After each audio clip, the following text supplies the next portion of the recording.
오늘 우리에게 주시는 하나님의 말씀은 사도행전 11장 1절로 18절까지의 말씀입니다.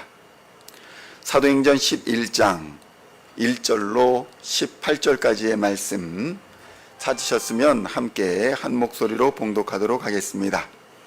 유대에 있는 사도들과 형제들이 이방인들도 하나님의 말씀을 받았다 함을 들었더니 베드로가 예루살렘에 올라갔을 때에 할례자들이 비난하여 이르되 내가 무할례자의 집에 들어가 함께 먹었다 하니 베드로가 그들에게 이 일을 차례로 설명하여 이르되 내가 요빠시에서 기도할 때에 황홀한 중에 환상을 보니 큰 보자기 같은 그릇이 내 귀에 매여 하늘로부터 내리어 내 앞에까지 드리워지거늘 이것을 주목하여 보니 땅에 네 발 가진 것과 들짐승과 기는 것과 공중에 나는 것들이 보이더라. 또 들으니 소리 있어 내게 이르되 베드로야 일어나 잡아 먹으라 하거늘 내가 이르되 주님 그럴 수 없나이다. 속되거나 깨끗하지 아니한 것은 결코 내 입에 들어간 일이 없나이다 하니 또 하늘로부터 두 번째 소리 있어 내게 이르되 하나님이 깨끗하게 하신 것을 내가 속되다고 하지 말라 하더라. 이런 일이 3번 있은 후에 모든 것이 다시 하늘로 끌려 올라가더라. 마침 3사람이 내가 유숙한 집 앞에 서 있으니 가이사랴에서 내게로 보낸 사람이라. 성령이 내게 명하사 아무 의심 말고 함께 가라 하시매 이 6 형제도 나와 함께 가서 그 사람의 집에 들어가니 그가 우리에게 말하기를 천사가 내 집에 서서 말하되 내가 사람을 요빠에 보내어 베드로라 하는 시몬을 청하라. 그가 너와 내 온 집이 구원받을 말씀을 내게 이르리라 함을 보았다 하거늘 내가 말을 시작할 때에 성령이 그들에게 임하시기를 처음 우리에게 하신 것과 같이 하는지라. 내가 주의 말씀에 요한은 물로 세례를 베풀었으나 너희는 성령으로 세례를 받으리라 하신 것이 생각났노라. 그런즉 하나님이 우리가 주 예수 그리스도를 믿을 때에 주신 것과 같은 선물을 그들에게도 주셨으니 내가 누구이기에 하나님을 능히 맡겠느냐 하더라. 그들이 이 말을 듣고 잠잠하여 하나님께 영광을 돌려 이르되 그러면 하나님께서 이방인에게도 생명 얻는 회개를 주셨도다 하니라. 아멘. 할렐루야. 오늘은 사도행전 11장 1절로 18절까지의 말씀을 본문으로 누가 하나님을 맡겠는가 라는 제목으로 은혜의 말씀을 함께 나누고자 합니다. 성도 여러분, 우리가 신앙생활을 하면서 내 생각으로 이해되지 않는, 내가 배운 것으로 이해되지 않는 상황들을 만날 때가 있습니다. 그럴 때 순종하는 것이 믿음이요, 그럴 때 자신의 생각을 따라 행동하는 것이 불순종이다. 이렇게 성경은 말씀하는 것입니다.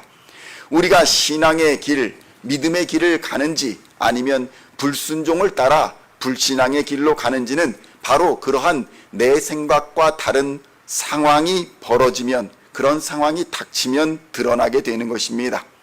교회의 위기나 우리 가정생활의 위기, 신앙생활의 위기는 바로 교만에서 비롯됩니다. 교만이라 함은 자신의 생각에 옳은 것을 따라가는 것, 그것을 말합니다. 가룟 유다가 그렇게 행동하다 망해버렸고 사울이 그렇게 행동하다 망했습니다. 성경에 등장하는 수많은 불신앙의 사람들이 순종을 선택해야 할 때에 순종하지 않음으로 망하는 길을 걸었던 것입니다. 그래서 사무엘은 이렇게 불순종했던 사울 왕을 향해서 순종이 제사보다 낫다 이렇게 경고했던 것입니다. 그래도 듣지 않는 사울 왕을 향하여 하나님께서는 당신의 왕위를 이미 다른 사람에게 넘기셨다 이렇게 선포했던 것입니다.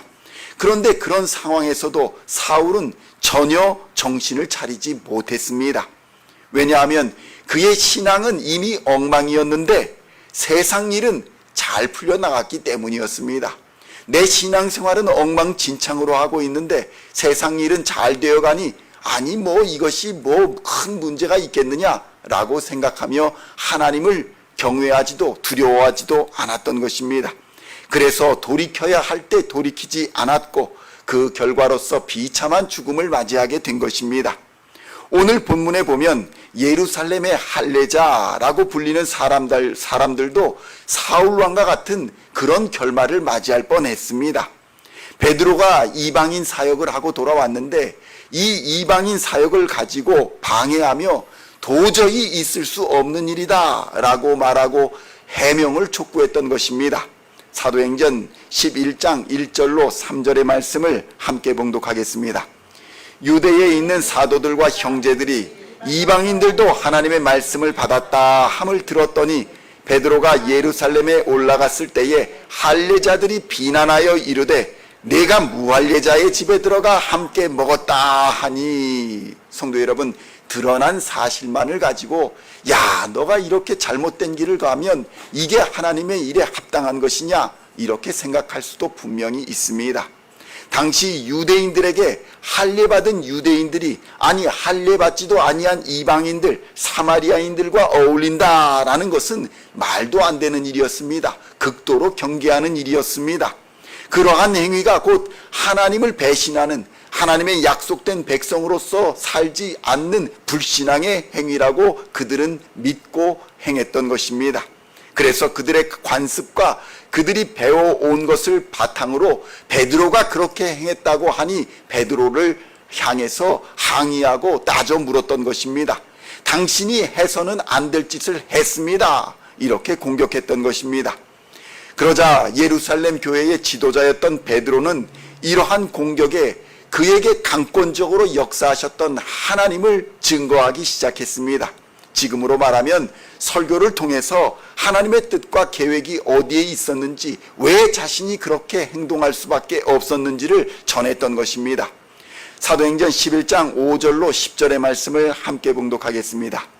이르되 내가 요빠시에서 기도할 때에 황홀한 중에 환상을 보니 큰 보자기 같은 그릇이 내 귀에 매여 하늘로부터 내리어 내 앞에까지 드리워지거늘 이것을 주목하여 보니 땅에 네 발 가진 것과 들짐승과 기는 것과 공중에 나는 것들이 보이더라. 또 들으니 소리 있어 내게 이르되 베드로야 일어나 잡아 먹으라 하거늘 내가 이르되 주님 그럴 수 없나이다. 속되거나 깨끗하지 아니한 것은 결코 내 입에 들어간 일이 없나이다 하니 또 하늘로부터 두 번째 소리 있어 내게 이르되 하나님이 깨끗하게 하신 것을 내가 속되다고 하지 말라 하더라. 이런 일이 3번 있은 후에 모든 것이 다시 하늘로 끌려 올라가더라. 무슨 일이 일어났다고 합니까?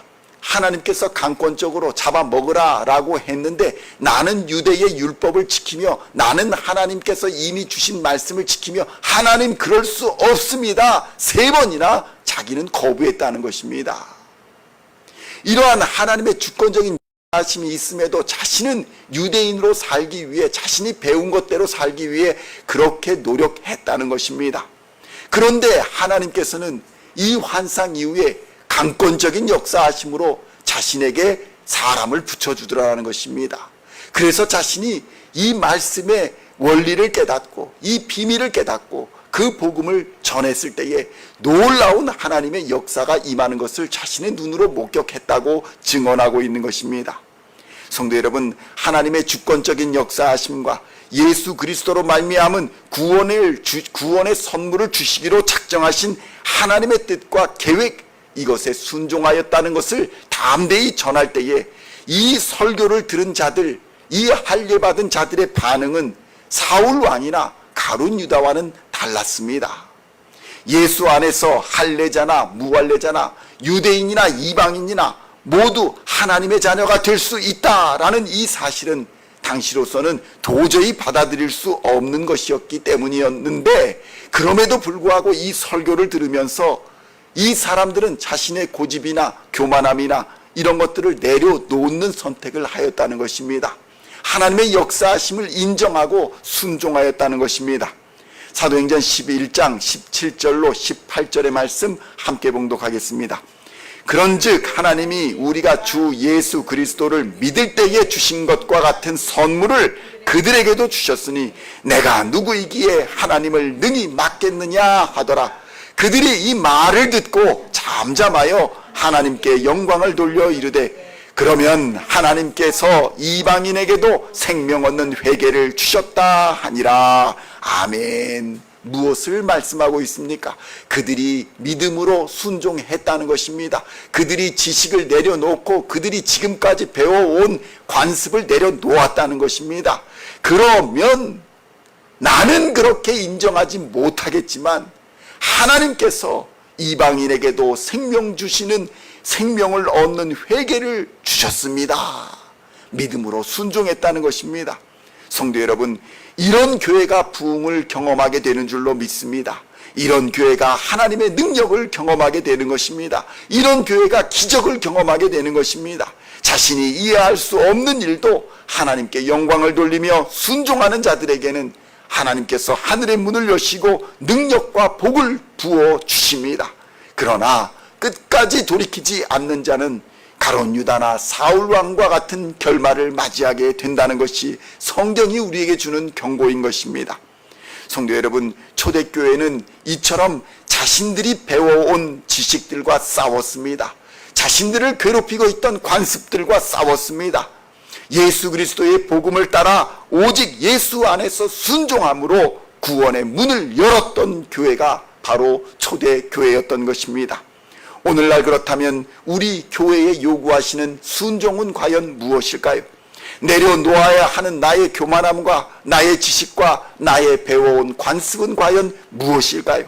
우리가 무엇이기에 하나님의 섭리와 하나님의 계획을 막겠느냐라는 오늘 베드로의 설교를 깊이 묵상하고 예수 안에서 성령을 따라 하나님을 사랑하는 예배자로, 이웃을 사랑하는 전도자로 순종하심으로 하나님과 사람 앞에 칭찬받으며 하나님을 영화롭게 하는 우리 시온의 성도님들 다 되시기를 우리 주 예수님의 이름으로 간절히 축원드립니다.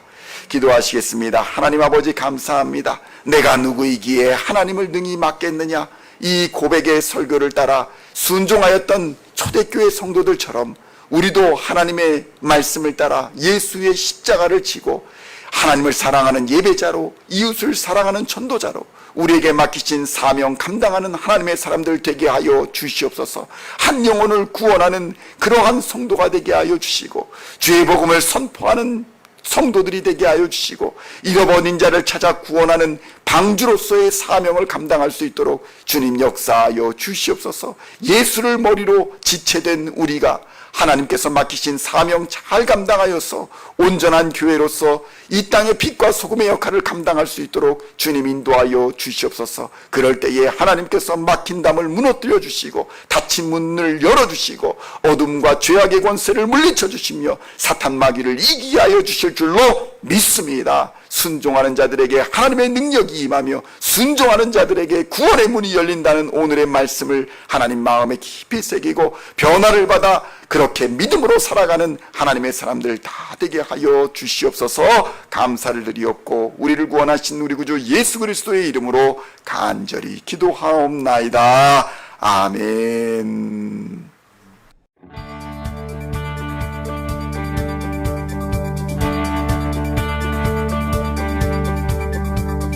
Singing songs of thy praise, we are coming to you, dancing before your throne.